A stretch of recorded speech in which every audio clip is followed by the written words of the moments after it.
Welcome to episode 23 of Lizzie's Bedtime Stories. I had considered not doing an episode today, and the reason being is that it is 9/11, and it's a very emotional day in history for many Americans, and me in particular. I have some very vivid memories, including living across the Hudson and watching it smolder for a week and smelling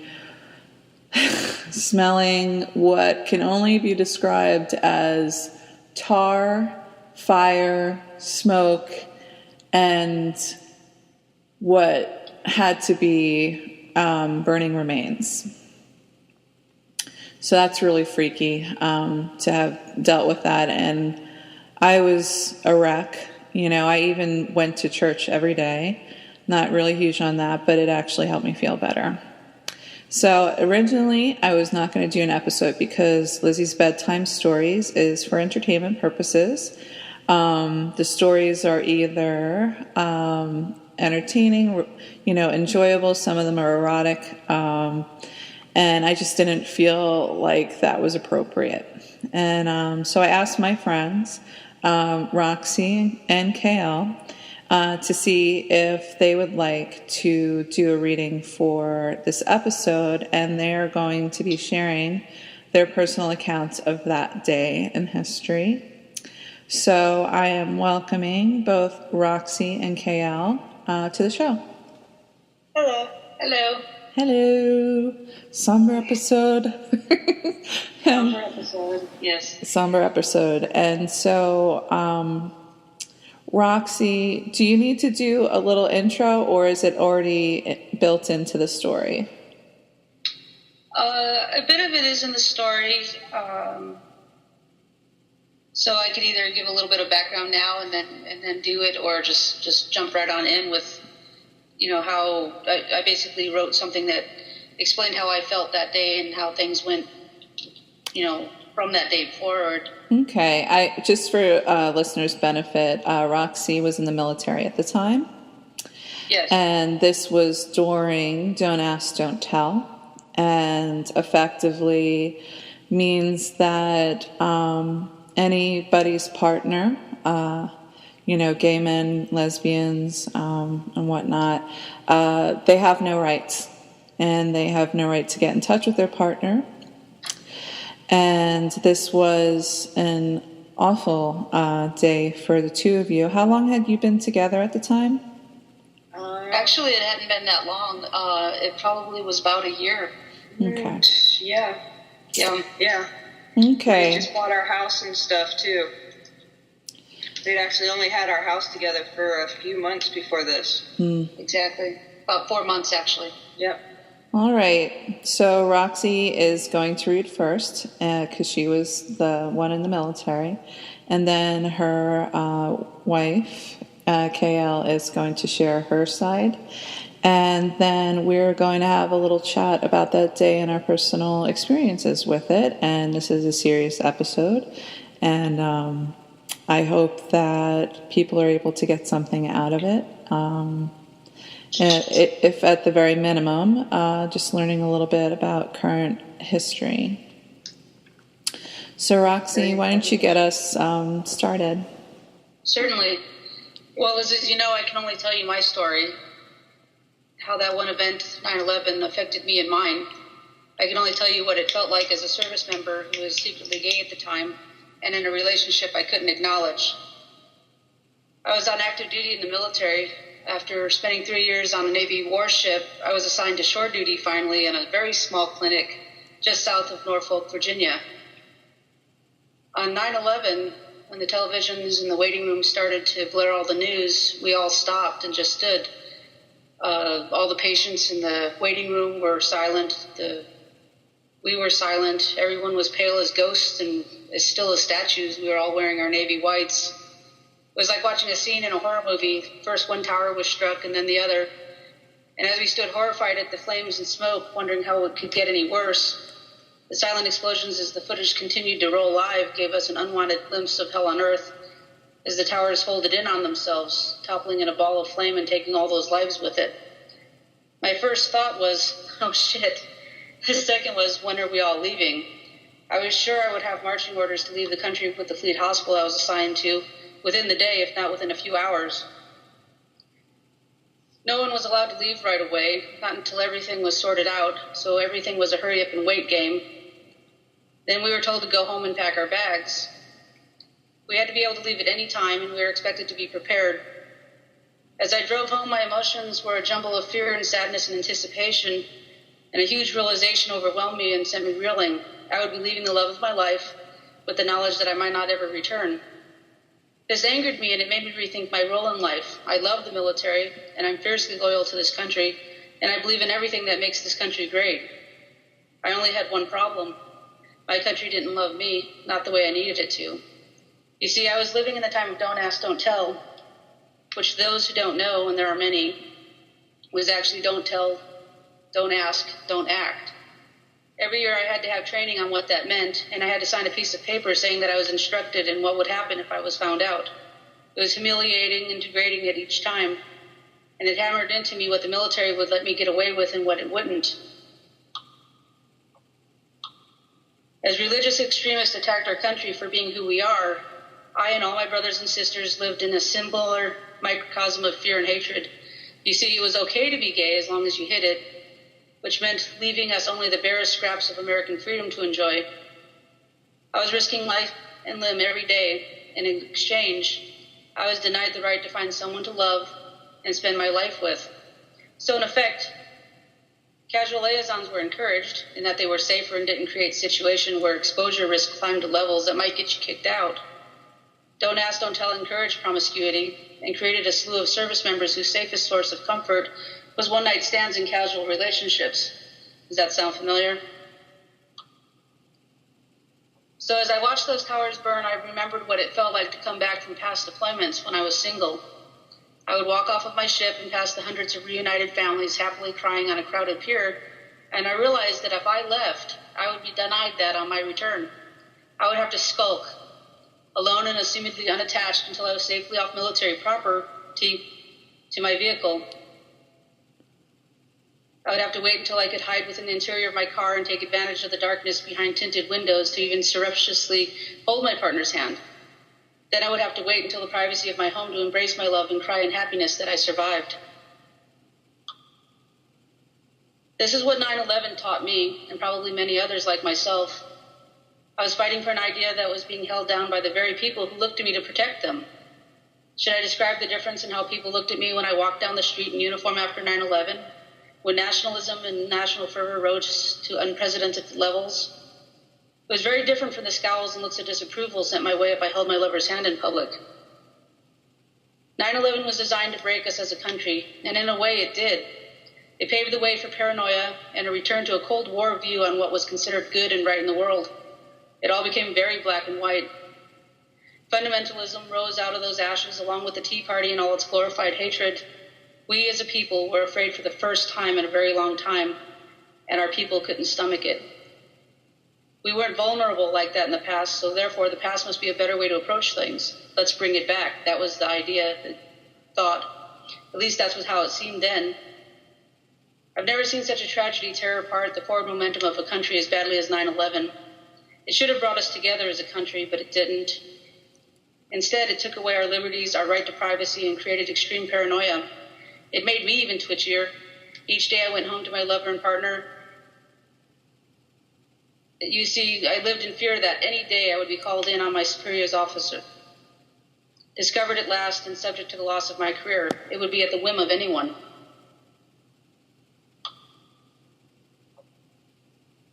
We had a squirrely little man who had just joined the unit and knew about us from other unit members. He didn't have any evidence to prove anything, but he sure tried. He tried every day to get me to admit something, anything that would let him open the doors to an investigation. His hatred of gays was so complete. I had fallen into a false sense of security for a while. My unit didn't seem to care as long as I didn't flaunt anything, but I had forgotten something important. The military is a vast and fluid employer. That small group of coworkers who may accept you today does not remain static. It is constantly shifting, taking away and adding as people come and go, never offering you safety or security to be yourself. This environment is fine while you're single or living a monastic life, The unit functions and parties, the yearly balls, or even just having someone visit you at lunchtime, these are all things I couldn't join in, not safely. I was forced to keep myself apart, to hold myself at a distance, and that makes you a target. I couldn't invite a girlfriend, a lover, a partner, call her what you may, to such activities, not without exposing myself and losing my career. This isolation wasn't just detrimental to a career, it affected every aspect of my personal life. It takes a strong woman to accept such restrictions on their personal life, but still not conducive to a good relationship. Can you imagine pretending to be just friends on every date, every movie, every dinner you want to enjoy together, where you cannot casually press your hand against the small of your loved one's back or murmur "I love you" just because someone might overhear or see you? Should I go over every terrifying moment I worried when my lieutenant caught me holding hands with another female, sure that I would go back to base and find out she had reported me? I know this all sounds so different from most stories about this horrible disaster, but 9/11 scratched open a bleeding wound on American society and somehow let a brand of nationalism escape that had shrunk the amount of room that gays and lesbians had managed to gain in acceptance. It was a fearful time, and if it wasn't for the millions of souls that did not absorb the hatred and paranoia, I think it would have been much worse for all of us. I mean, preachers were on the television telling America that God let this happen because of the gays and the feminists. If some of the more extreme ideas that had surfaced about how America should be had caught flame, we could be in a very different place right now. A violent and disturbing world that would be the greatest tragedy of all for the United States, because we would have, in essence, become who we had been fighting for all these years. It was 9/11 that made me realize I was fighting for people who were all too happy to watch me die defending this country, as long as I didn't demand to be treated equally, and it disturbed me greatly. It disturbed me that we had such hateful enemies that they would attack civilians and innocents that had done nothing to them based on an ideology that made it okay to do so. It disturbed me that our own people echoed these sentiments under the auspices of free speech and freedom of religion to tell me that I was less than them and not worthy of the respect I garnered within the confines of a uniform. I loved my country, but it didn't love me back, not as much as I wanted it to.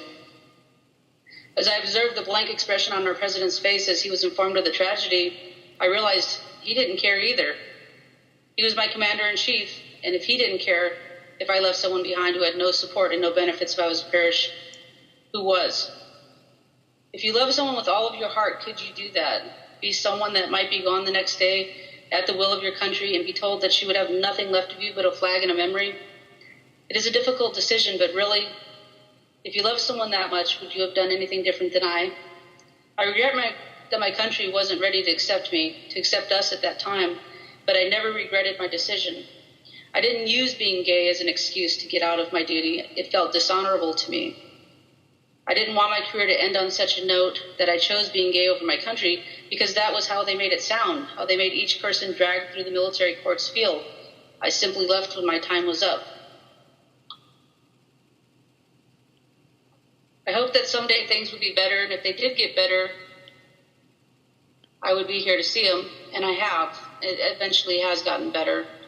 The military is becoming more open and accepting. If I was in now, I wouldn't have to hide my wife from them. I wouldn't have to worry about being jobless and marked with a discharge letter that tells the world I'm gay and I was unacceptable for military service like some of my friends were. This was the reality of the time, which some believed was better than now because it reflected a moral society that didn't accept people like me.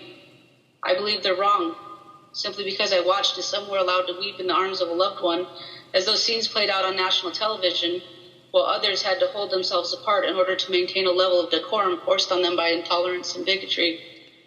So that was Roxy's piece, and now we're going to see that day from the perspective of her wife, KL.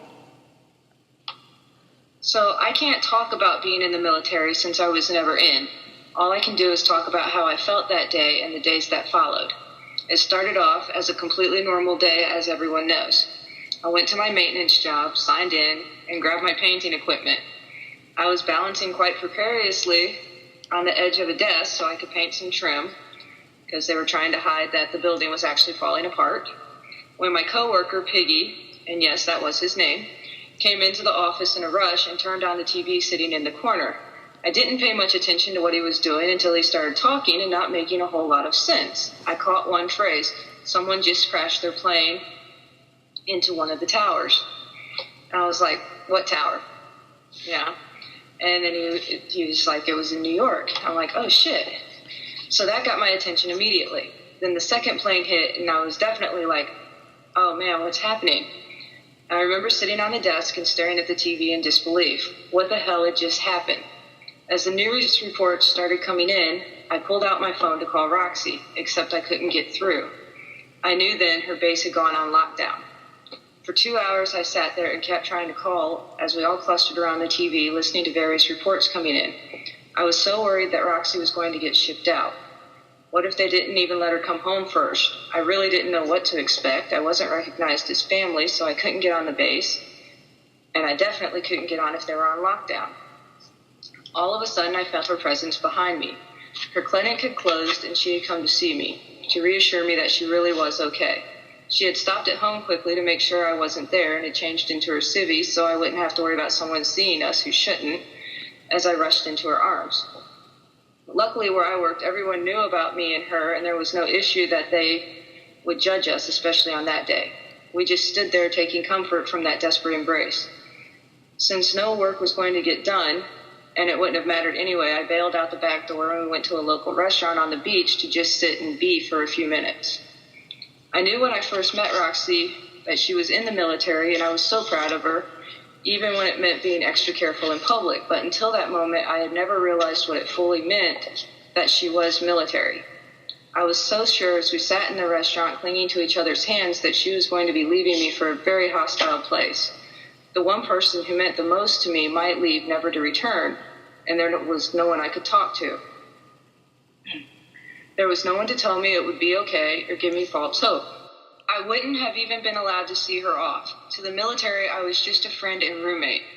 I knew she was just as scared about leaving me and heading off for the unknown as I was, and I couldn't add to that, so I just tried to bluff and pretend to believe that it would all be okay.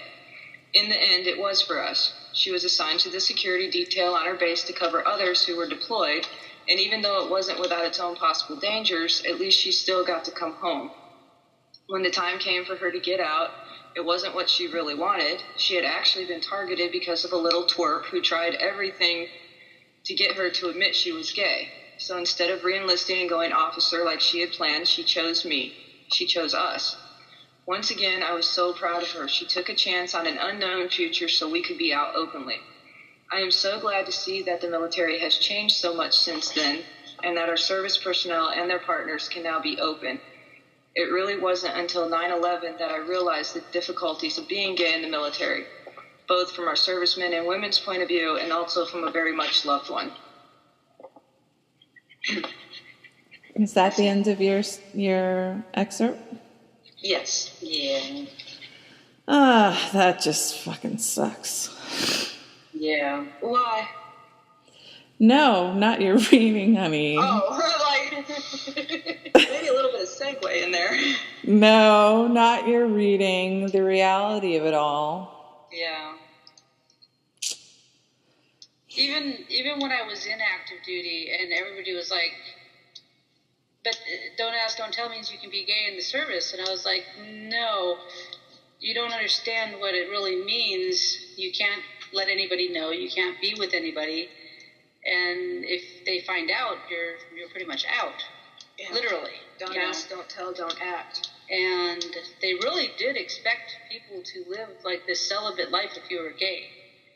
And the women didn't have as much as the men did, mostly because guys are kind of pervish. Yeah, that's a good way to put it.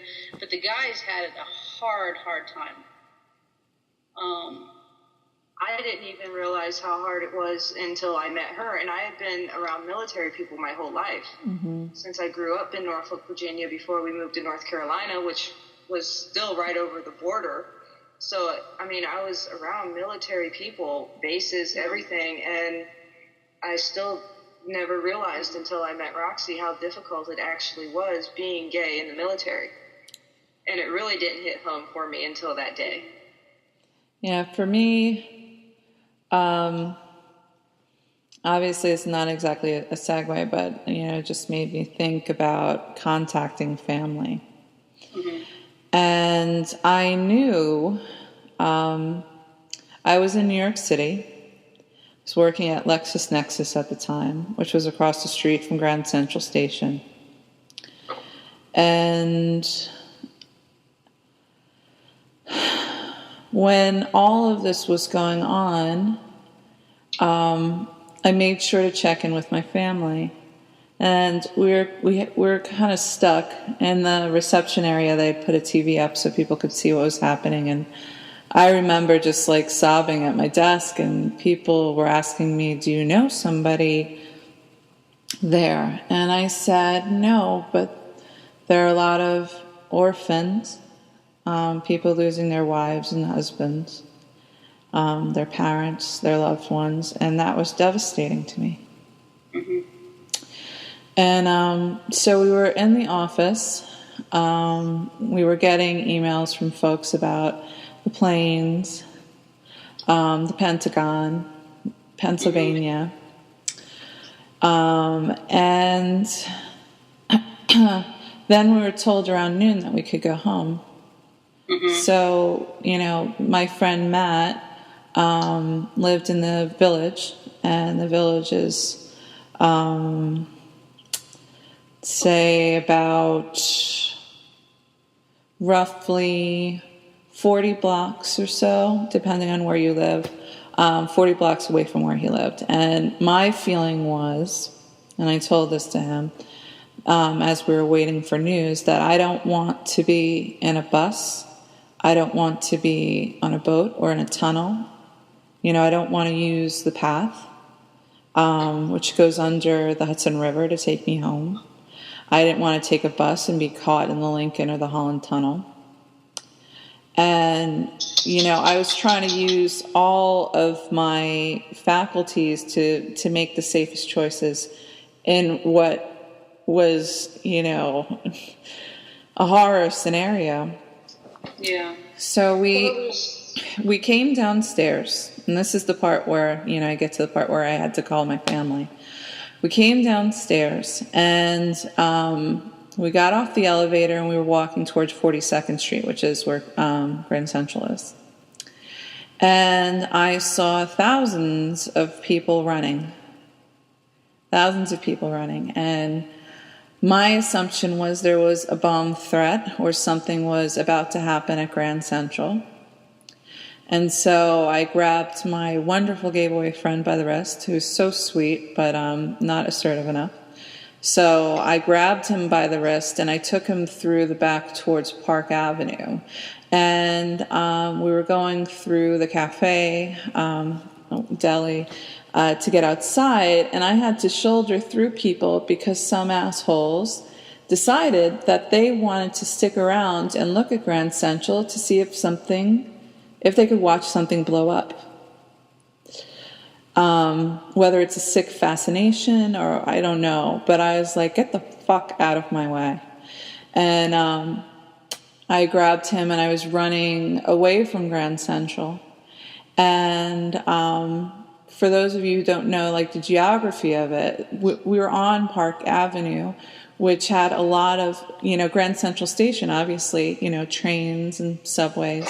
So I didn't want to be over major train lines in case there was an explosion and the subway train lines collapse and be trapped. So I grabbed his hand, and we were running away off to the west. And I went to a certain degree, but I wanted to stay far enough away from Penn Station and the Empire State Building just in case they were going to blow up. And we continued to run until we were in the village, and then we stopped in this Mexican restaurant, Caliente, to just sit down, and we were watching the screens, and we were drinking. For those of the people who had already, arrived at their work and were trapped. And I actually had an interview that day, which I did go on because I'm here. And I remember calling my parents and my other family members because I thought for certain that they were going to see thousands of people running down 42nd Street away from Grand Central, and I didn't want them to think I was dead or in danger. So I left voicemails. This was like horrifying shit, and can't even explain what it was like, because anything was possible. You know, if two planes can run into the Twin Towers and collapse them, and run into the Pentagon, and nearly make another mark but end up crashing in Pennsylvania, then all of New York could be under attack. And that's how I felt. And the next day, well, actually, when we got to Matt's apartment, we closed all the windows because the smoke from the flames and debris had carcinogens in it. And we were trapped, and he had just moved out of his boyfriend's apartment, so he didn't have cable yet, so we only had one channel. And one of the reasons why we only had one channel is that a lot of the broadcasts were done from the Twin Towers, from the antennas coming out of the Twin Towers, and obviously that also interrupted self-service, so nobody can really get in touch with anybody, and this was very terrifying. And the next day, the most disturbing thing, I was, you know, this sounds absurd, but I was going to a stationery place on 4th Street to send, post-interview letters, thank you notes. And on one side of West 4th Street was a wall of smoke. And on the other side, where's the park, there wasn't. And it was horrifying to walk around in silence, because anything below 14th Street was considered a frozen zone, because they were trying to prevent people from going to Wall Street area for whatever reasons that they might want to go there. So New York was dead silent, and there were people gathered in groups whispering to each other. I mean, the city that never sleeps, the noisiest, most obnoxious, car-filled area was empty. And eventually I did go home, and we were called back that Thursday to come back to work. And we were there for a while, and then there was another bomb threat, and this time I grabbed a hold of another person I was working with, and we were running towards Penn Station because we wanted to get the last trains out. And we were sprinting and out of breath and jumping the turnstiles because we saw a train there and we were afraid it was going to leave without us. And I remember running towards Penn Station and making phone calls to tell people that I'm okay, I'm not in danger, nothing's happening to me right now, because, as I said, anything is possible. And then, like I said, I live in Hoboken, and got to watch it burn for days. It was horrifying. I was single at the time, so I didn't have somebody that I was concerned about, but I was so broken, and it's hard for people to understand who are not from the area what that meant to see the towers gone.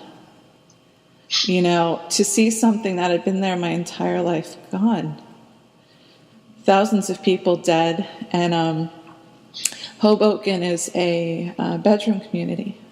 So there were hundreds of flyers.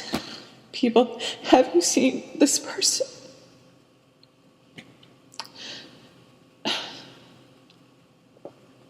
Some people were never seen again. Yeah. Well, that was the intent. I mean, I don't think the United States has ever been up against a dishonorable enemy that attacks innocents. We're used to traditional warfare where, the knights slap each other in the face, so to speak, with a virtual glove. We're not used to people who are willing to do horrifying things, guerrilla warfare on an unsuspecting population, and feel that they're justified to do it. And that just was rattling to the American people, that they didn't feel like they could be safe anywhere. It could have been any city, any place, any time. And the fear mongering, it was just, I mean, we watched one civil right after the other disappearing in the name of fear with the kind of Nazi-like propaganda. Like, if you don't agree with these things, then you're un-American. If you complain about these things, then you're un-American. And now we're like prisoners in our own country. If we want to fly someplace, we have to take our fucking shoes off because one asshole decided to get on a plane with a shoe bomb. Yes. And we have to remember that we actually were very lucky because we have really good examples today of how easy this fear-mongering can reverse years and years of progression and progressive thinking. I mean, without getting into like a political discussion, just look at how quickly Russia did a 360, 180 on things and what's going on over there, and that easily could have been our country that year. But luckily, we had more people that came forward just to comfort everybody than listen to the few loudmouths. That's very true. People were coming together in love and trying to support each other more than just listening to the preachers that were getting on the TV and saying that, we caused this. There was, an incredible, like, I know that your experience was very different, but for us, there was just, this numbing disbelief and then a coming together and a lot of love and support and wonderful stuff was happening. Some of the best the best out of people and first responders, and then I see years and over a decade later, these people who ran into the breach, many of whom lost family members, were being refused medical benefits for being around like burning asbestos and all these like awful heavy metals and obviously it was they were lying about the air quality. And so people who were selfless and went into a place, went into there where there was, you never knew what kind of solid ground you were because there was debris everywhere. And these people, these same people who did this, were being denied health insurance of all things. Sure. That really doesn't surprise me. I mean, right after this happened, and like life insurance, things changed their policies that you had to pay extra if you wanted to be covered under acts of terrorism. Most of them don't even cover it. Yeah. They won't cover acts of terrorism. And if they do, you have to pay extra for it. So, I mean, like I said, things that should have been lifting us up, bringing us all together, other people were using it to try and make money. Or the military. To pay money. Or the military and our government. There are a lot of spooks, people in the CIA, and other law enforcement in the military, who didn't know what the fuck to do with themselves at the end of the Cold War. There were no longer, this sustained reason to spend phenomenal amounts of money on the military and on nuclear weapons and on espionage and all these different things. There was built-in things for people to do in their military careers in the CIA and other organizations. And then when the Iron Curtain fell, that fell through, and a lot of people kind of didn't have direction. And now, instead of having it be Russia versus the U.S., which are two nations where you can actually negotiate with to a certain degree, now we have terrorist cells. Right. Who we can't negotiate with, who have nothing to lose by, doing whatever they feel they need to do, like suicide bombers and like these people who turn themselves into bombs, planes into bombs. It's like you can't fight that, and it's just a perfect storm of fear-mongering that made money start going into the military again. Yeah. So, I mean, there's still some people, I'm sure, that would say I made the wrong decision, or that, I should have just stuck it out if I was a true patriot and stuff like that. I think you had someone say that. Yeah, but they don't know what it was like to be that isolated.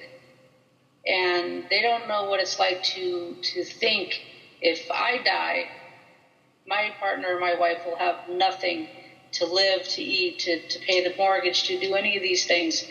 And I'm so happy that it's changing now.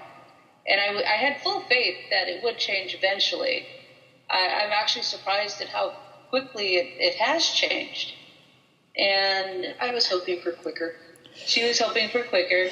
I don't think she really was hoping for quicker, because now I'm too old to go back in and finish up and get retired. So no, but I know that that's what you wanted. You wanted to go officer, and that's what you wanted, and I would have supported you wholeheartedly. Yeah. And if I had stayed in and done officer, I would be retired right now with full benefits and a retirement package and health insurance for both of us and the whole 9 yards. And that's what I gave up, is all of that, in order to make sure that I was safe for my family, that I was able to give them, safety and a house, roof over their heads and food on the table. So sometimes those hard decisions have to be made, and it's unfortunate that our country was in a situation where they put me in that position to make that decision. Because, what the best of the military can represent is patriotism, love of country, and the willingness to sacrifice your life for your ideals. And at the same time, as an LGBT member of the military, you had to live like criminals. You had to truncate your life. You had to expose yourself to promiscuity if that was the only solace that you could get. And living in the closet. Some reasons for living in the closet. There are consequences. And for the military, it means every moment, every sacrifice that you made, every noble moment was tainted because you were not you were not full citizens. You're not fully respected. They're like, we'll let you risk your life, but you can't really have a life. Right. Well, and it also left you at risk for how do I put this? By having a huge part of yourself hidden like that, it left you open for people to come in and say, I know this, and if you don't want your career ruined, hand over such and such documents or do everything. I mean, that made a huge security risk for people. Mm-hmm. I mean, they left that open, not to say that people did that, but that created a potential security risk by saying, we know you have a hidden secret and we will expose you if you don't do what we want you to do. Yes.